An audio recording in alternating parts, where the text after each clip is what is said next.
నువ్వు తనతో అలా మాట్లాడుండకూడదు రాణి. ఎంతైనా తను నీ కన్నతల్లి కదా. నిజానికి తను అంత పెద్ద తప్పు ఏమీ చేయలేదు. మీరు కావాలంటే ఆవిడ చేసిన తప్పును మర్చిపోయి క్షమించొచ్చు, కానీ నా వల్ల కాదు. కొన్ని విషయాలు మర్చిపోక తప్పదమ్మా. లేదంటే జీవితంలో మనశ్శాంతి అన్నదే ఉండదు. నువ్వు రాజును కూడా మర్చిపో. ఇప్పుడు నా మనసులో రాజు లేడు నాన్న. అబద్ధం. ఇప్పటికీ నీ మనసులో ఉన్నది రాజు మాత్రమే. నువ్వు అతన్ని ఎంతగా ప్రేమిస్తున్నావో ఇప్పుడేగా నీకు అర్థమైంది.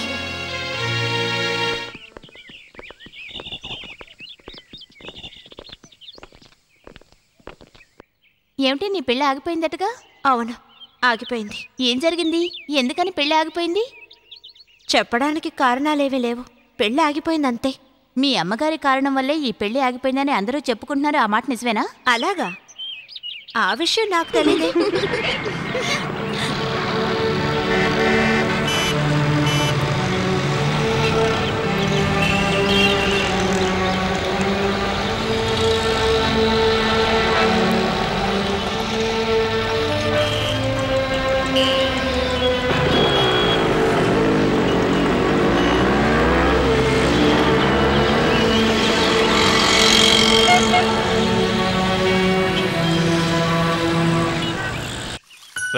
అలా చూడు, చెట్లు ఎలా ఎండిపోయాయో.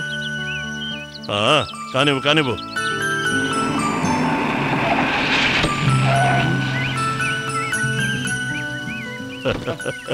అరే, చాలా రోజుల తర్వాత వచ్చారు. ఏంటి విషయం? మిమ్మల్ని ఒక సహాయం అడగాలని వచ్చాను. మీరింట్లోనే ఉన్నందుకు సంతోషంగా ఉంది. నేను మీతో ఒక ముఖ్యమైన విషయం మాట్లాడాలి. కూర్చోండి, కూర్చొని మాట్లాడుకుందాం. ఇప్పుడు చెప్పండి, ఏం కావాలో చెప్పండి. మా పెద్దబ్బాయి గురించి మాట్లాడాలని వచ్చాను. వాడో చిన్న తప్పు చేశాడు. జంగాల కండిగలో ఉన్న మా సారాయి షాపులో ఈ మధ్య రైడింగ్ జరిగింది. ఆ సమయంలో మా అబ్బాయి అక్కడున్నాడు. నా బ్యాక్ టైం చూడండి. రైడ్ చేసిన ఆఫీసర్ని మా అబ్బాయి కొట్టాడు. అంతటితో ఆపకుండా ఆఫీసర్ని మా అబ్బాయి హత్య చేశాడు. దీన్ని ఎలా సాల్వ్ చేయాలో అర్థం కావడం లేదు. ఏంటండి, ఇది కూడా ఓ సమస్యనా? ఇది మీరు ఫోన్లోనే చెప్పనొచ్చు కదా. ఈ ప్రాబ్లం ఇప్పుడు చాలా సీరియస్ అయింది. ఈ కేసు ఇప్పుడు కోర్టులో ఉంది. ఈ సమస్యను ఎలాగైనా మీరే పరిష్కరించాలి. అసలు నేనేం చేయాలో చెప్పండి. ఈ కేసును వాదించే అపోజిషన్ లాయర్ మీ అబ్బాయి రాజే. ఎలాగైనా మీ అబ్బాయితో మాట్లాడి ఈ కేసును వాపస్ తీసుకోమని చెప్పండి. ఇది చాలా సింపుల్ విషయం. ఇప్పుడే నేను వాడితో మాట్లాడతాను. రే భాస్కర్, రాజును రమ్మను.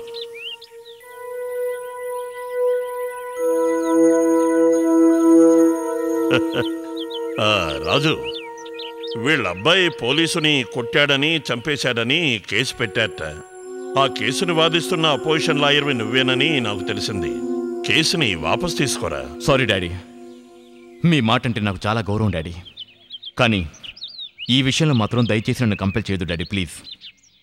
నా ప్రొఫెషన్ని వ్యాపారంగా మార్చడం నాకు ఇష్టం లేదు. తప్పు చేసిన వాళ్ళు శిక్ష అనుభవించక తప్పదు. ఆగు బాబు, మీ నాన్నను అడిగి చూడు. నేను మీ నాన్నకు ఎంతటి సహాయం చేసి ఉంటానో ఆయన మనస్సాక్షికే తెలుసు. ఏంటయ్యా నీ పెద్ద లాయర్ చదువు? నేను తలుచుకుంటే నిన్ను ఈ వృత్తిలోనే కాదు, శాశ్వతంగా ఈ లోకంలోనే లేకుండా చేస్తాను. జాగ్రత్త. రామ్మోహన్ రావు, నువ్వు మా అబ్బాయితో మాట్లాడుతున్నావని మర్చిపోవద్దు. ఉండండి డాడీ, ఆయన ఏం మాట్లాడతారో మాట్లాడేవండి. ఆయన ఏం చేస్తారో నేను చూస్తాను. ఆహా, నేనేం చేస్తానో నువ్వే చూస్తావుగా. మా అబ్బాయికి హాని తలపెట్టావంటే నేనేం చేస్తానో నాకే తెలియదు. నీలాంటి వాళ్ళని చాలా మందిని చూశాను. వెళ్ళిక్కడి నుంచి. వెళతాను. మీ ఇద్దరిని అంతం చేస్తాను. చించావులేబో. రాజు, నువ్వు అనవసరంగా లేని పని గొడవలను ఎత్తున పెట్టుకోకు. ఈ కేసును వాపస్ తీసుకోవడమే మంచిదనుకుంటాను. నాకు ఎలాంటి భయం లేదు డాడీ. ఇలా బెదిరించే వాళ్ళని నేను చాలా మందిని చూశాను. నాకేమీ కాదు. తప్పు చేసిన వాళ్ళు శిక్ష అనుభవించక తప్పదు. రే, తను చాలా దుర్మార్గుడు. డాడీ, నేను మంచి వాళ్ళకి మంచివాడిని, చెడ్డవాళ్ళకి చెడ్డవాడిని. నా రూట్లోనే పోనివ్వండి.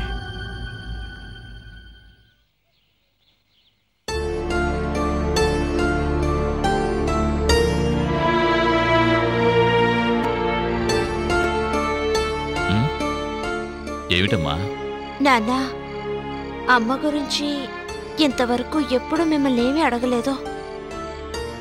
కానీ ఇప్పుడు నాకు కొన్ని విషయాలు తెలియాలి నాన్న. నువ్వు ఏ విషయాలు తెలుసుకోవాలమ్మా? ఏ కారణంతో అమ్మ మనల్ని వదిలేసి వెళ్ళిపోయింది? అతనితో కలిసి బతకాలి అనే ఉద్దేశంతో వెళ్ళిపోయిందా లేక వేరే ఏదైనా కారణం ఉందా? ఈ విషయం నువ్వు మీ అమ్మని అడగలేదా? లేదు, నేనేదైతే అడగాలనుకున్నానో అది అడిగి వచ్చేశాను. ఒకవేళ నేను ఆవిడని అడిగినా ఆవిడ నిజమే చెప్తుందని ఏంటి ఖచ్చితం? మంచి పేరు తెచ్చుకోవడం కోసం ఆవిడ నాతో ఏమైనా చెప్తుంది. ఎదుటి వాళ్ళ దగ్గర మంచి పేరు తెచ్చుకోవడం కోసం మీ అమ్మ ఎప్పుడు అబద్ధాలు చెప్పదు. తను చాలా స్ట్రైట్ ఫార్వర్డ్. మీ అమ్మ గురించి నీకు తెలియదమ్మా. అమ్మ మీద ఎంతో మంచి అభిప్రాయం ఉన్న మీరు ఎలా ఆవిడికి దూరం అయ్యారో? విధమ్మా, అంతకు మించి నేను ఇంకేమీ చెప్పలేను. నాన్న, మీరేదో దాస్తున్నారా? ఒకవేళ నా దగ్గర అమ్మ మంచిదని నిరూపించడం కోసమా? అలా ఎందుకు అనుకుంటావమ్మా? నేను మంచివాడిని నిరూపించుకోవడానికి కూడా ఉండొచ్చు కదా. No, never. మా నాన్న గురించి నాకు తెలుసు. నీకు నా మీద ఉన్న ప్రేమతో అలా మాట్లాడుతున్నావు. ఒకవేళ ఇరువైపులా తప్పుండొచ్చు. మరైతే ఎలా మీరు విడిపోయారో? అసలు తప్పు ఎవరిది నాన్న? మంచేదో చెడేదో తెలుసుకునే స్థితిలో నేను లేనమ్మా. అంతా విన్న తర్వాత ఏది మంచి ఏది చెడో నువ్వే నిర్ణయించుకో. ఏం జరిగిందో చెప్పండి నాన్న. సుధా వాళ్ళ నాన్నే నా గురువు. ఆయనకి మీ అమ్మ ఒక్కగానొక్క కూతురు. అయినా తన భార్య చనిపోయినా ఇంకొక పెళ్లి చేసుకోకుండా కన్న కూతురే సర్వస్వం అనుకున్నారు. నువ్వు నాకెలాగో ఆయనకి మీ అమ్మంటే అంత ప్రాణం.